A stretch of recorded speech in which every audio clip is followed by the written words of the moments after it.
Hi, everyone. Welcome to Loop and Learn's special session on going analog with our guest speaker, Kathryn Alvarez. As a reminder, Loop, Trio, and AAPS are open source algorithms to help automate insulin delivery. They are experimental and not approved by the FDA or any other governmental authority. This presentation is provided to assist you in making your own decisions in consultation with your healthcare professionals regarding your own diabetes self-management.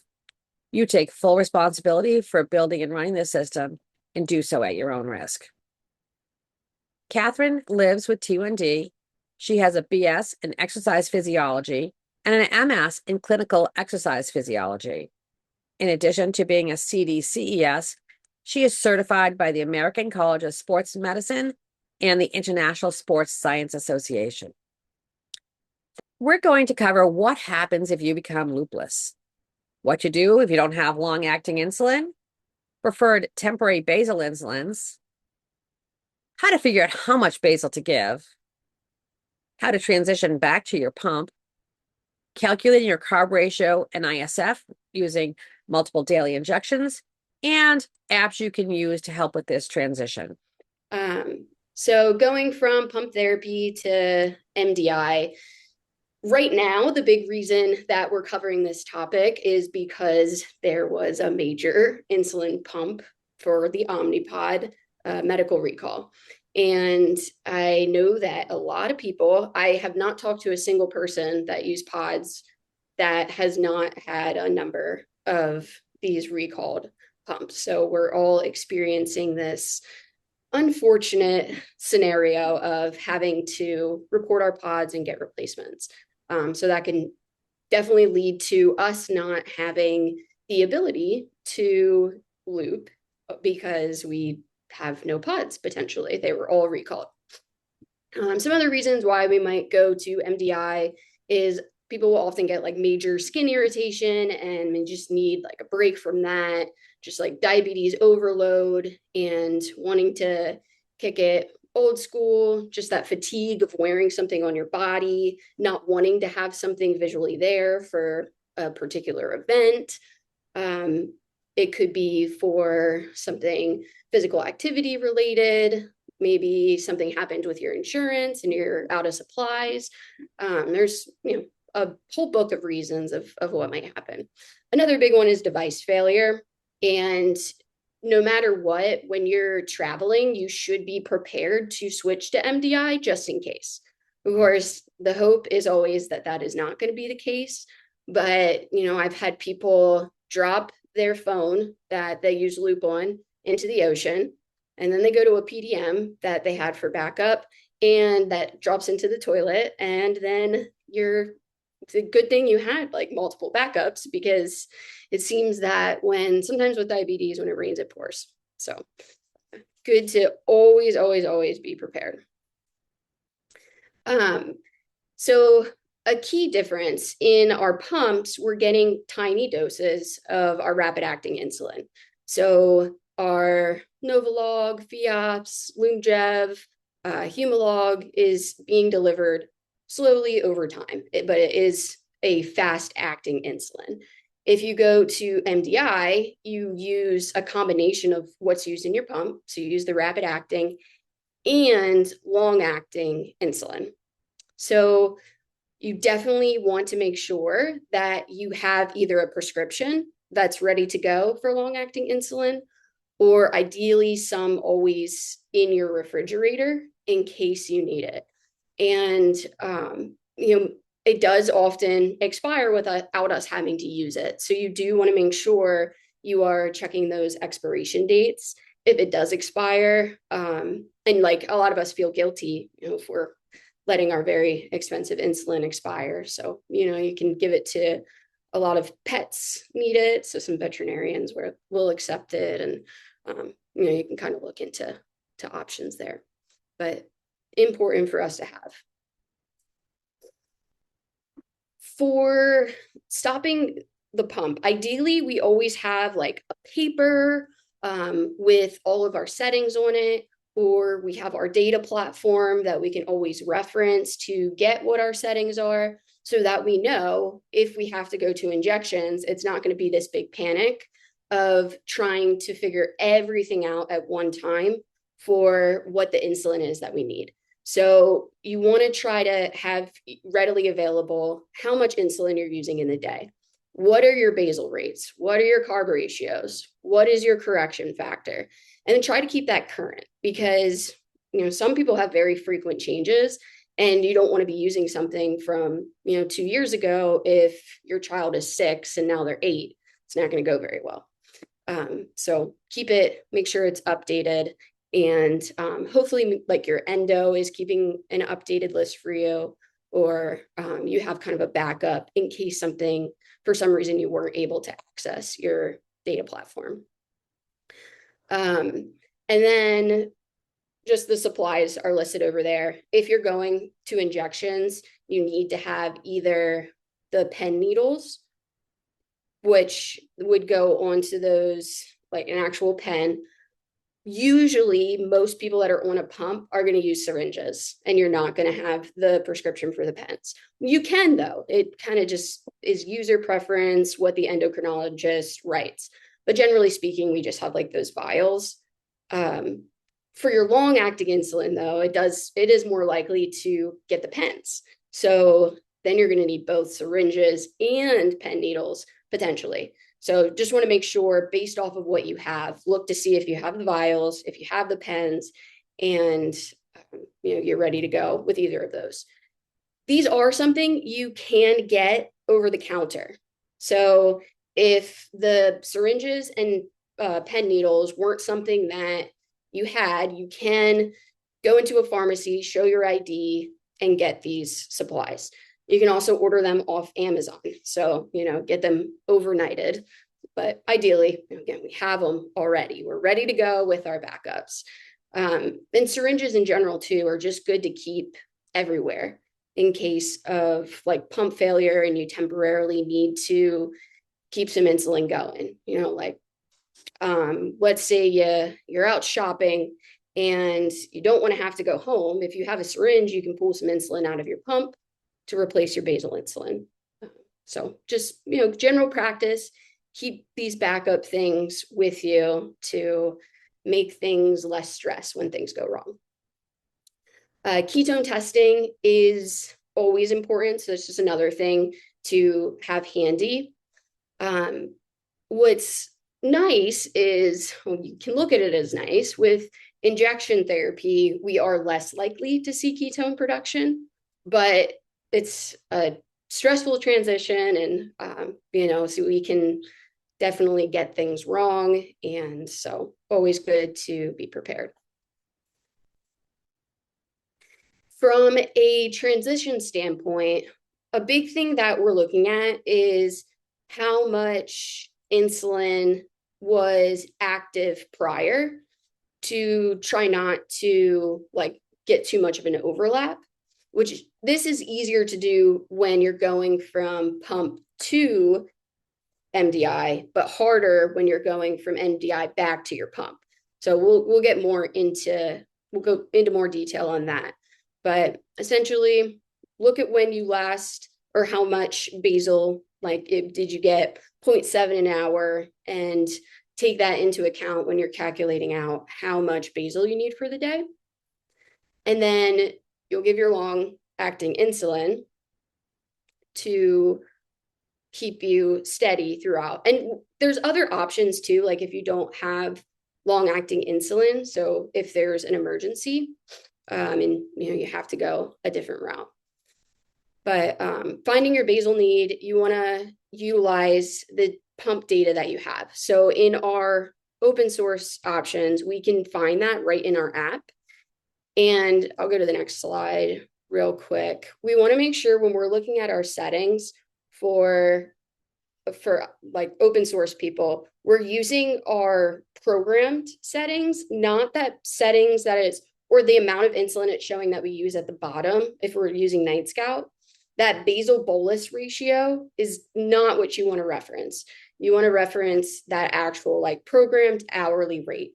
If you look at the basal bolus average, especially if you're using auto bolus, for example, it makes it look like our overall basal use is incredibly low. And a lot of like endocrinologists even get confused by that. They're like, you're not using enough basal, which, yeah, it can be a little bit confusing.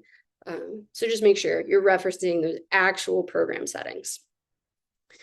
And then you can look at also your total daily dose trends if you for some reason cannot access that. If you have your total daily dose noted, it's an okay starting point to go in that like 50-50 point for going into injections. You definitely want to keep in mind, you are going from one methodology to another. It's not going to be perfect. I do feel like there's a weird little thing like the diabetes gods, or call it what you want. I feel like with less technology, sometimes maybe they're a little more graceful on you for a short term. For your basal insulin, I'll go more into detail on this too, but there are several options and there's preferred options for what we should have handy. So what you're trying to keep or have a prescription for in case you need to do this. Now here's how to figure out the doses. If you add it over 24 hours, you can do that 50-50 from a total daily dose standpoint, or you can look at your program. Generally speaking, we need a little bit less from injections standpoint than we do from a pump standpoint. So you might want to start for basal a little bit on the lower end rather than giving 100%. So just generally speaking, it is 80 to 100% from a recommendation standpoint. But you don't have a lot of the forgiveness you get from loop trio or AAPS, because if you are incredibly active, your basal's there. There's nothing you can do about it. So you might, keep that in mind as well. And I would recommend going more on the conservative end rather than the aggressive end because of the differences in the action of the two. And then if we are looking at, so this was that slide that we briefly looked, make sure you're looking at the right piece of information. And then for carb ratios, those usually will transition. So you can take your carb ratio that you were using on the pump and use that for your calculation with MDI. A big thing though to keep in mind is, there's apps that I'll show you, but if you're not using your pump, now you're also not tracking IOB. So you want to take that into account. Like if you're eating, let's say you eat a meal and then you eat a snack like an hour later, we might be inclined to add in a correction dose, but we maybe already gave enough insulin for that thing we ate. We just didn't bolus, like our timing wasn't perfect. And Loop would take that into account. Loop would be like, oh, there's enough insulin. We don't need to throw in like a whole extra correction. But here, that's not going to happen. So the concept of stacking insulin, I know that it's something that we hear a lot, but generally it's kind of misinterpreted. But it is more, we see it more with MDI users because you don't have that tracking of how much active insulin is there. And a lot of times we correct too soon, or we correct something that shouldn't have been corrected. It was just from a meal. So keep that in mind. And then these are the calculations as well. So we're doing our current blood sugar minus your target blood sugar divided by your ISF or your correction factor. And I get the question of what that means a lot. Your correction factor or your ISF is essentially how much a unit of insulin lowers blood sugar.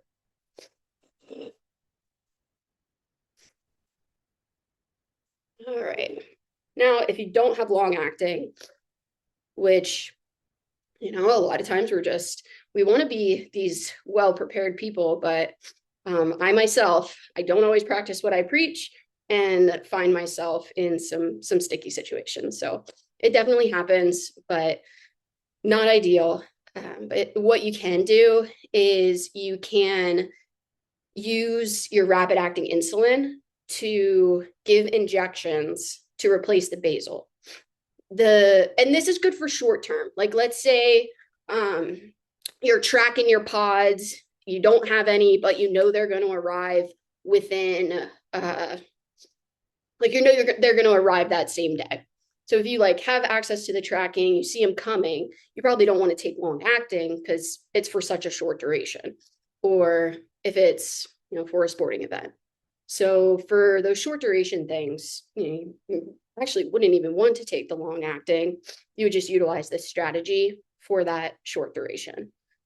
About every 2 to 3 hours, you would give an injection of what your basal should have been. So easy example, let's say you're doing every 2 hours and your typical basal is 0.5. That means you're going to be giving about a unit every 2 hours. And you just kind of based off of how frequently you want to do it, use that hourly basal to determine. You would also want to take into account like what you're doing if you are going to be active and maybe you want to give a little bit less than where you're typically programmed in at. And then for this as well, it can get very dangerous quickly. So you need to be very, very, very super careful. If we go without any basal, so we need this. We're counteracting what our liver is secreting. And if we are not replacing that, ketones are going to start to produce, which can very, very rapidly turn into DKA. So definitely wouldn't be the ideal thing to give these small injections if it's an overnight thing, because you're going to have to be waking up and there's a potential of sleeping through that injection and waking up in DKA. It's definitely something that we see even with like pump sites leaking. So, maybe if you decided to put on one of your recalled pods and it was starting to leak, this is something that can very quickly lead to DKA. So, we want to be very careful not to let that happen, because that does not feel good, not a fun experience at all, very dangerous. Another emergency option would be to go to like an over-the-counter and to get regular NPH. They are available without prescription, at least in the United States. And they have a very, very, very different action curve, and which is one of the reasons why it's not going to be ideal. But if it is our only option, it is going to keep us safe from DKA. You want to make sure you have very clear guidance from your healthcare provider. Talk to that pharmacist about how that insulin is going to work differently. All right. Our preferred insulin is going to be ones that are 24-hour based. So in general, like MDI users, most of them are going to be on like Tresiba, because Tresiba has a nice output. It's active for significantly longer. But we actually don't want that when we're doing this temporary switch, because we want to know like exactly how long it's on board for. Tresiba, it's kind of like 36 hours, question mark. So if we go to like Arlantis, Basaglar, we know after 24 hours it's cleared, and that makes our transition better, because then we know, all right, we have no basal and we can fully transition back to our pumps. And then another thing you could do with these 24-hour insulins that there would be no need to do with our ultra long acting is you could split it, which could make the transition even easier, because then, like for Loop and Trio, AAPS, we don't necessarily want to do like a temp basal adjustment, because then we don't have closed loop, and we all like our help in the background.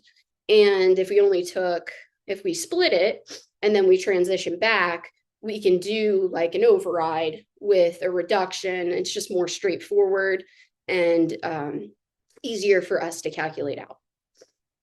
So splitting, you give some in the morning, some at night to keep it clear.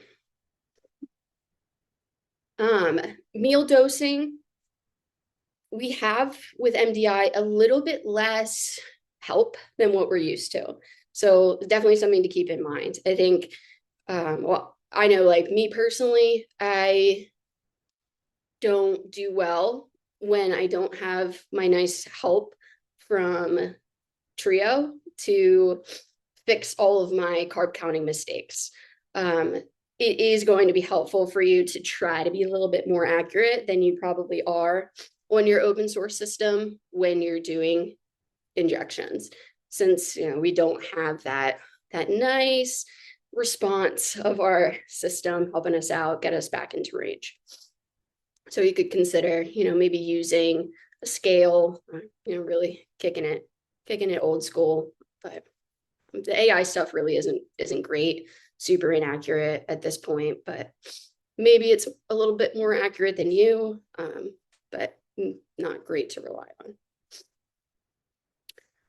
And then don't forget to account for that insulin on board, which we also don't have to do now, and easy to forget if we're giving a correction dose. You want to give it about 3 hours to have an impact before giving another correction dose, 3 to 4 hours. An app would be really nice to use if you have to temporarily switch back to injections. So if you have a pump, you actually can get the InPen still, which is an excellent thing to have for backup. You should be able to get 2 per year. Most people don't have a problem getting that. And the InPen, it comes with a nice app that tracks your IOB. It reminds you to take your basal. It has those insulin to carb ratio calculations, correction factor calculations, and so forth.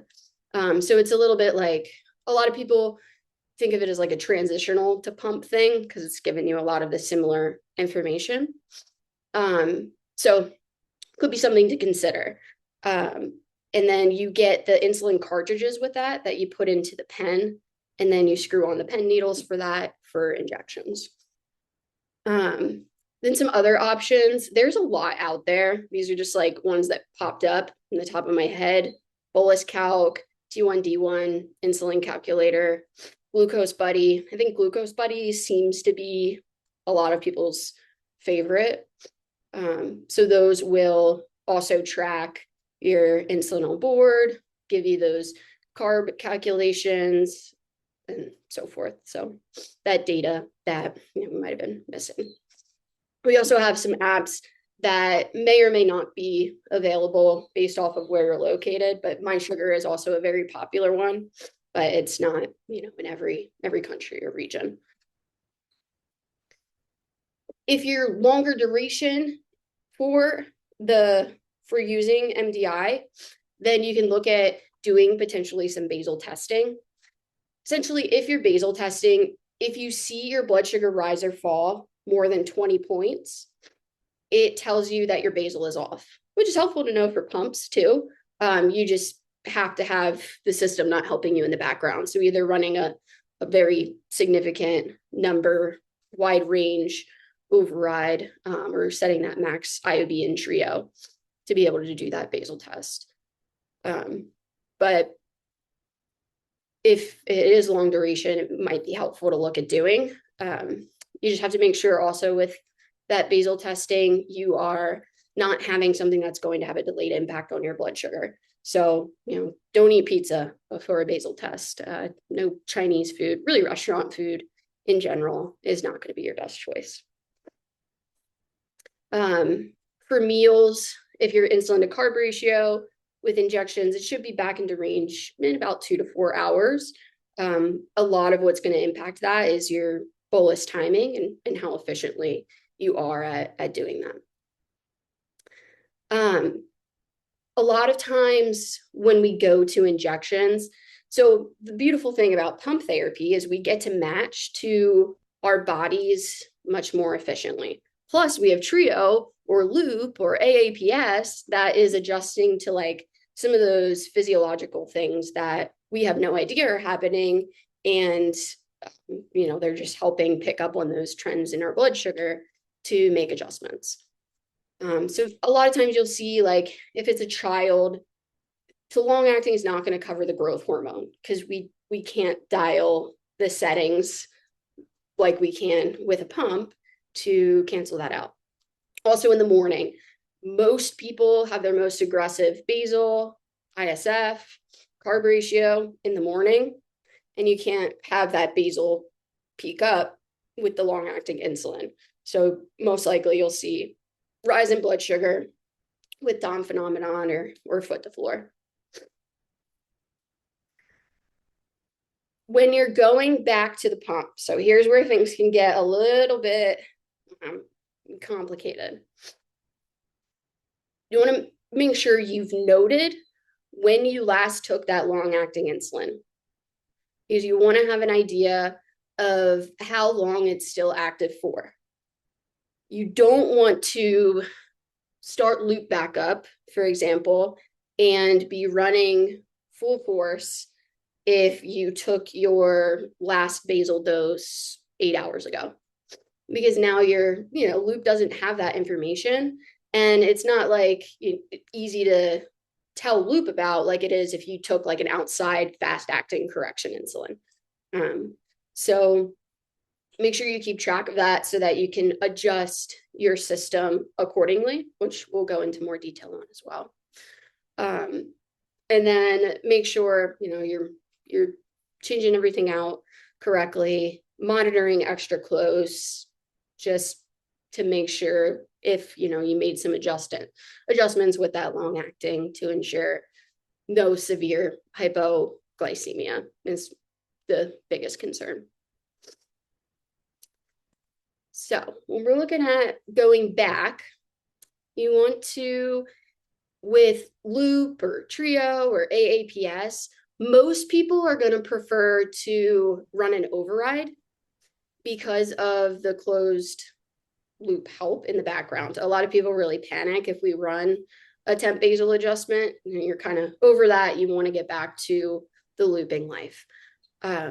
So you have the option. You could go into settings, devices, click on, like if it's the Omnipod, click on the Omnipod and set a temporary basal down to 0. If you like very recently took your long-acting insulin. With Loop, you could also go in and run an override, set overall insulin needs down to 50%. You will want to base that off of when you last took your long-acting insulin. So clinical guidance is definitely helpful, or asking for help from the community just to confirm that your override is in the right space.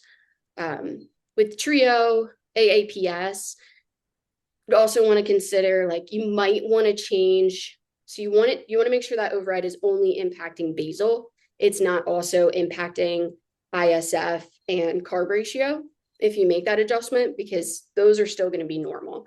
If you need to make an adjustment from like a timing standpoint from the long acting you took, then you would really want to look at like UAM or SMB basal minutes and doing an adjustment in the override for those instead. And then, Hey, Kathryn. Yeah. There was a question about the INPAN, about the smallest dose. Yeah, it's half a unit. Yeah, 0.5. And then I had a question. So now you've got a dawn phenomena issue, right, every day. And so how do you compensate for that? I would imagine you don't want to overshoot your basal. Mm-hmm. So you get up an hour earlier, or you lay in bed and get yourself another unit or whatever you need before you put your foot on the floor. Yeah, so giving like with rapid acting.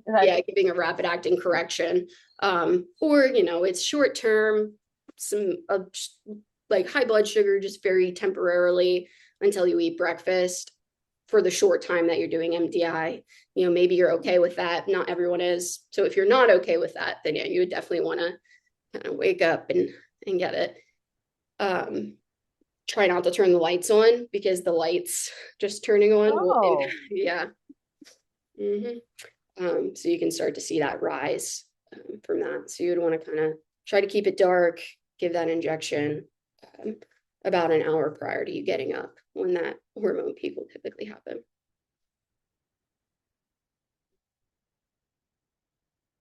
So in general, make sure you keep all of this. And if we have more questions, definitely, I love the questions. So go ahead and keep putting them in the chat. I'm almost done with these slides too. So, but keep a checklist for yourself. Keep everything organized in like a spreadsheet or in like your diabetes supply space, wherever you keep everything, to just less stress for yourself. And that is it. And just put some resources on here from where that information comes from.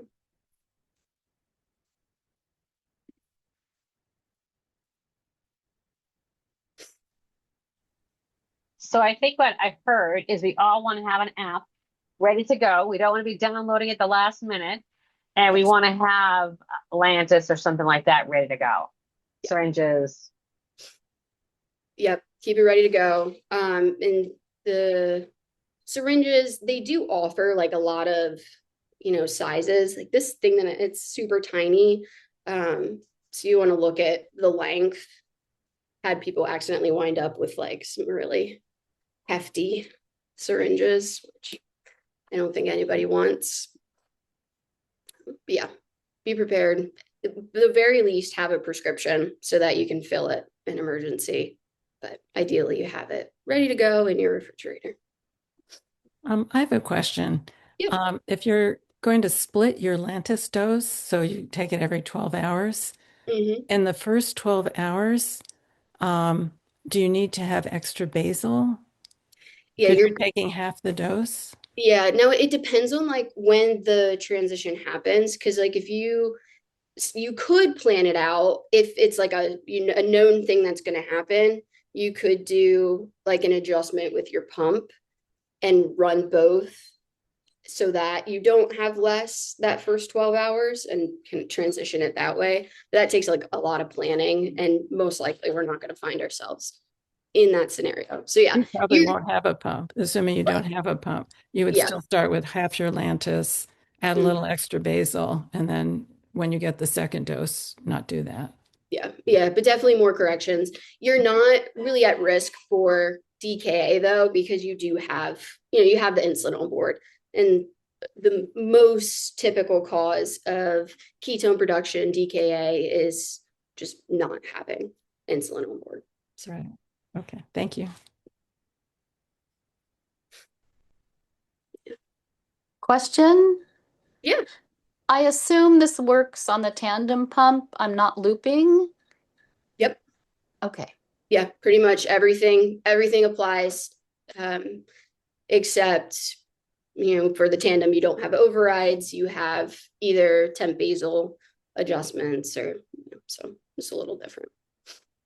Mira has a question. Mira? Yeah, you said, Kathryn, that you can split the Lantus for the morning and evening. So just half the dose is enough to prevent you from going DKA? Yeah, it should be from a long-acting standpoint. Yeah.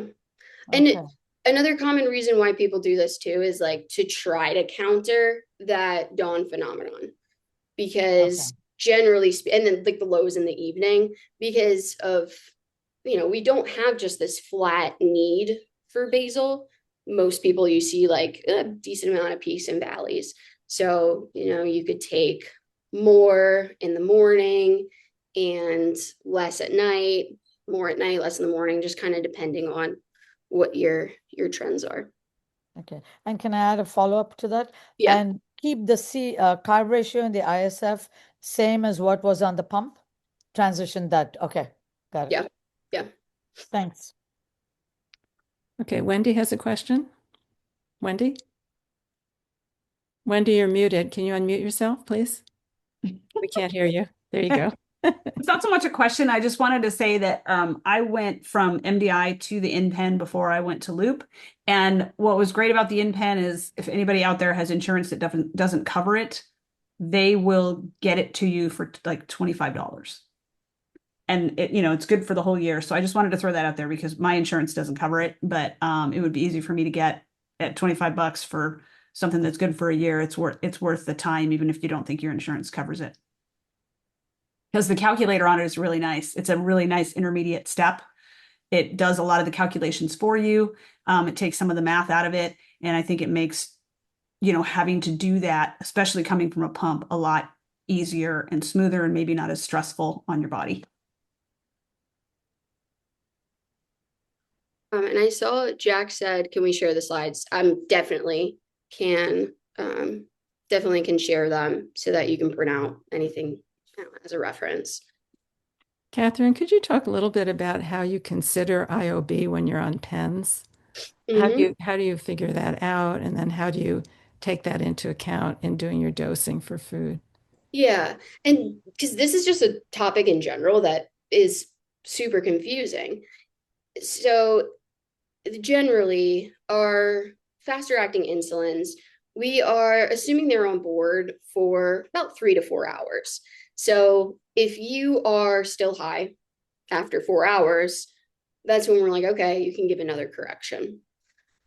If you are giving a correction before that time frame, most likely you haven't given the insulin a chance to peak, so have its most impactful part of it, impact to your blood sugar.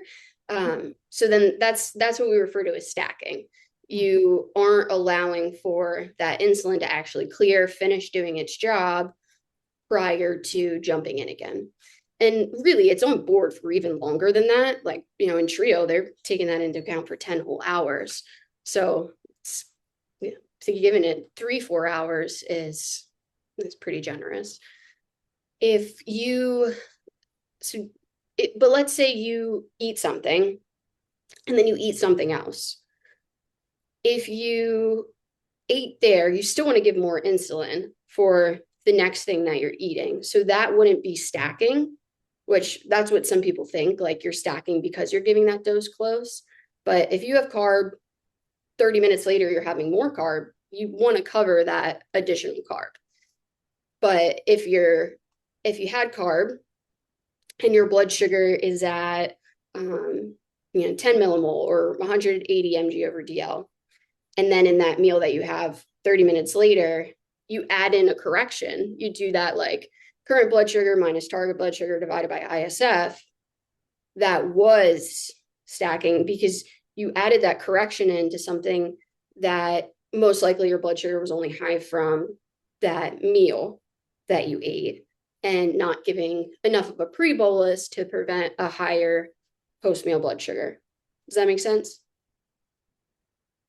Yeah. So if you think you've underdosed the first shot, just let that go 3 hours later because you don't want to try and deal with that. Just dose for additional food that you're eating. Yeah. Okay. Got it. Thank you. Did you see the question about my old syringe? Not mine, but Susie's old. Oh, 20 plus years old. How do you feel about really old ancient syringes? Well, as a clinician, no, do not use those. Definitely not. It's past the expiration. That's how long it was tested for. As a person with diabetes, so that's what you have, it's not ideal because obviously it wasn't tested to make sure it still accurately works that long. It's sterility that expires, right? Yeah. The syringes don't change in size. So yeah, it's like, but we don't know if it was exposed to something that made it not sterile. So but yeah, I think we're reusing those lancets, keeping those needles on the end of our pens, not that we always follow the rules, and yeah, probably good to get some fresh, but user discreetness. It's true. Alcohol swabs. But Well, I think the alcohol truth swabs is that don't clean diabetics hoard their syringes. supplies. Yeah, we hoard. Absolutely.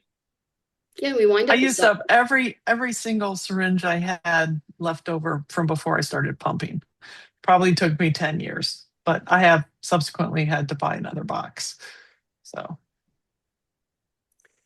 I mean, that's impressive that you went through. My stash is ridiculous. Especially because if there's an apocalypse or anything, I'm going to die very quickly. Just not good at the panic situations. Well, I think that's the important thing about this session is that we don't want anybody to panic. We want everybody to be prepared. Absolutely. In fact, it might make sense for people to sit down and calculate based on their current settings what Yes. their basal rate would be and be all ready to transition fast. Right. And then also think about if they split their Lantus, how much extra basal they want to be giving during the first 12 hours. Yeah, when I That's a great idea. travel, I carry a little 3x5 or 4x6 card with all the numbers written down. That's so smart idea. because if you have it on your phone and your phone's in the ocean, not going to help you. yeah. Yeah. And it can take 3 days for stabilization. So just because you've got enough initially or not enough initially, be sure you don't overdo by the. Hopefully everything's done by 3 days. But if you're taking a longer pump break, it takes a while to move from one to the other. Yeah. Just like when you started a pump, everything is like feels crazy typically. Wendy has her hand raised. Go ahead, Wendy. Yeah, I just wanted to ask a question. I downloaded that Stash app and I did take the time to scan in my supplies, and it didn't take long. But what's really interesting is one of the things that they say that it does is it notifies you if there's a recall and you have any of those devices. And it didn't tell me that I had any of the devices, and I went back and double checked just to make sure. And sure enough, I did not have any. But I thought that was a very, very it seems like a very, very useful app. There's no fee for it. And now they just added something that you can report issues that you have. And if enough people in the community report it, then they'll send out a thing that says, hey, this particular group, this particular lot number might give you these issues. I don't know if anybody else has used it yet, if they've had a similar experience. I was just wondering if anybody had. Yeah, I saw Carol posted it and I installed it, but I had already done it through the Insulet website. Okay. Have you had good results with it then? I mean, how long have you been using it? I just did it like 3 days ago or something like that, a week ago. Yeah, I personally haven't actually used it yet. I just installed it after seeing the post. I found it to be helpful. You download it from the App Store? Okay. It's free. It's called Stash. It's like blue with a little S on it. And it helps you track your stash.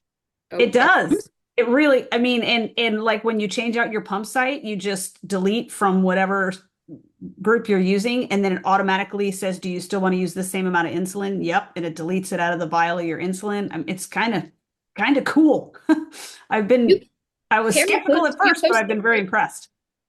And the developers added all the recall pod lots. Yeah, you posted it on Loop and Learn, right, Carol? I did. Yeah, that's the only place I did. pay attention to. So that's how I read about it on Reddit and on Zulip. But I think I just found it says Stash Diabetes. Is that it? I'm going to hold it up for you to the camera and see if you can see it. It kind of looks like Loop Fall. Yeah. Tammy That's has it. it holding. Okay. Tammy's holding it up. Oh yeah. No, I see it. Okay. I found the right thing. Yes. Yeah. Thank you. And the scanning is pretty intuitive. I struggled a little bit, and then I figured it out because it kept saying it was an insulin vial, and I'm like, no, it's not. And then I was like, oh, I have to hit this first. So anyway, but it worked out pretty well. The guy who designed it is a type 1 himself. So you just scan them, and it literally, when you scan it, it tells you everything about the set. And then you can just add, and it goes by box. So that was a mistake I made. I'm like, oh, there's 5 pods in this box. And then it was like, you have 9,000 pods. Or whatever. I was like, no. I had to go undo all of that. And then, so if you scan it, you just, You Like just put in a number of boxes. What'd you say? Can you do infusion sets too? I think so. You can do what made me think of it is you can do your needles, your syringes and stuff like that. It's like extra stuff. They call it a side stash. And so you can create a side stash or something. I don't know. I haven't gotten that much into it, but there's quite a bit of things that you can track. So I wonder if it can does it track all products or just Omnipod and Medtronic and things like that? all the main ones. It'll track. I'm sure it'll track Twist. It'll track I'm sorry, I'm losing it. Tandem, those kind. It has a placement history. People are always asking for placement histories to be added to your open source app. And I just, the apps get so bloated if you keep adding everything. But this looks cool. Yeah. Well, does the data go anywhere? Because I don't want to put where I put my Libre if it's off not on my arm, right? And I don't want to put that in that app.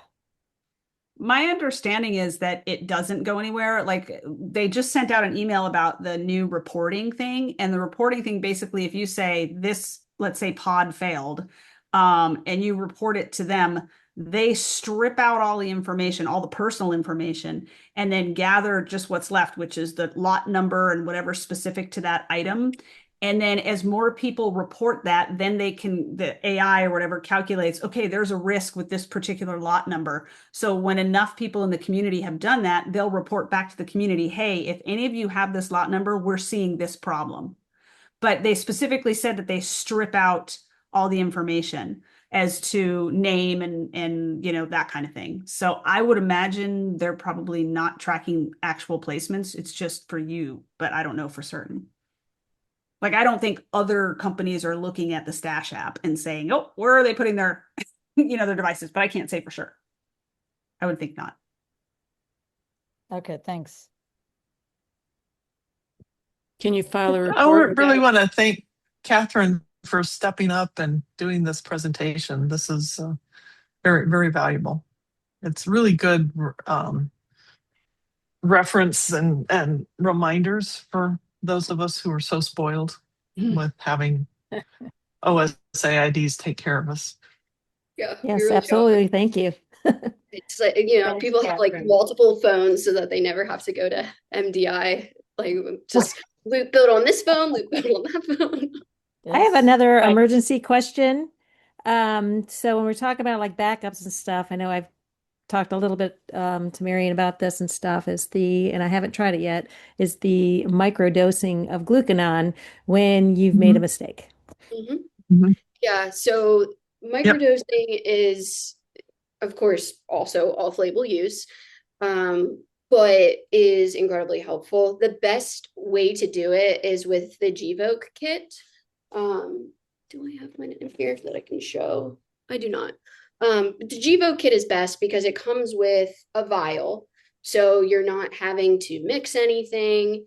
You don't have to like inject it into a sterile vial to have to pull out. And so you already have that. Don't use the syringe it comes with. You use an insulin syringe. With the Gvoke, it is significantly more potent than those old red kits. So if you look online, there is a new reference specifically for Gvoke. But if you look online, what usually pops up first is the ones for the old red kits. And you would not want to deliver anywhere near what those would recommend. So make sure you're referencing something that's specific to Gvoke. I will say, most people don't need more than like 3 insulin units of Gvoke. More than that as well, most people, it would cause a burning sensation. So going to a higher dose, expect that it probably will burn a little bit. But yeah, it's a great option, especially like with sick day management. If you're vomiting, you're throwing up, and your blood sugar's at 40 and you have high ketones, just a horrible mix of things. So great option. Yeah, great. How often could you microdose? Every 15 minutes? You shouldn't need to. No. Yeah. Once. Oh, okay. Yeah. Yeah, you should. If you're doing it that often too, you're probably going to wind up depleting your glycogen or your storage of it. So the glucagon is not going to continue to be impactful. But you would never need that much anyway. So yeah, it's usually just a one-time thing that you need it because you way overdose, which is another common thing with MDI. Like if people will accidentally give a 24 unit dose of Novolog instead of Basaglar. And so that would be a good scenario to glucagon so you don't have to eat. How long does the vial last? How long is it good for? About a year. Okay. Yeah. Do you store it in the fridge? Do you store it in the fridge or No. Okay. It's I tried that thinking, oh, this will expand its life. No, it gets really thick. You definitely it needs to be room temperature. Yeah. Okay.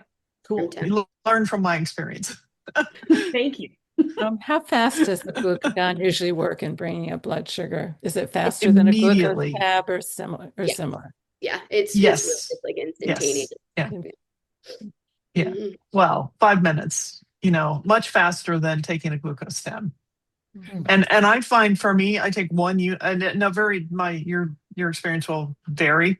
I take an insulin syringe and I measure 1 unit on the insulin syringe, which is like 1/15 of a regular dose.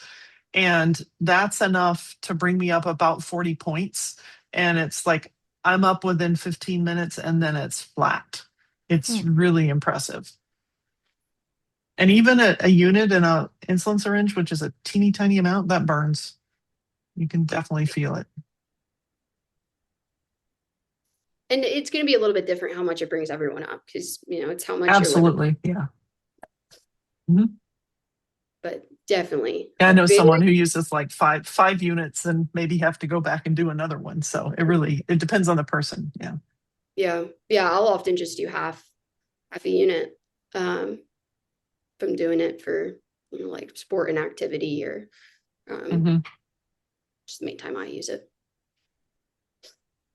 And at those times you don't eat, right? Yeah, you You don't need to eat then. Yeah. You don't have to eat. And it's great if you screwed up your pre-bolus and you're in the middle of a meal and you're crashing, just take a little glucagon and boom, then you're feeling fine. Because you're already eating. I mean, it wouldn't do any good to eat more. So yeah. I will say for Trio, if I give like a dose of glucagon, I do have to increase my target I usually just run an override because if I get that, I'll get double arrow up and it's just such a short-term double arrow up that get too many SMBs and go low. So low to low. So, all right. Thank you. Talk to you later. Thank you. Bye. Thank Bye, you. everybody. Bye. Thank you.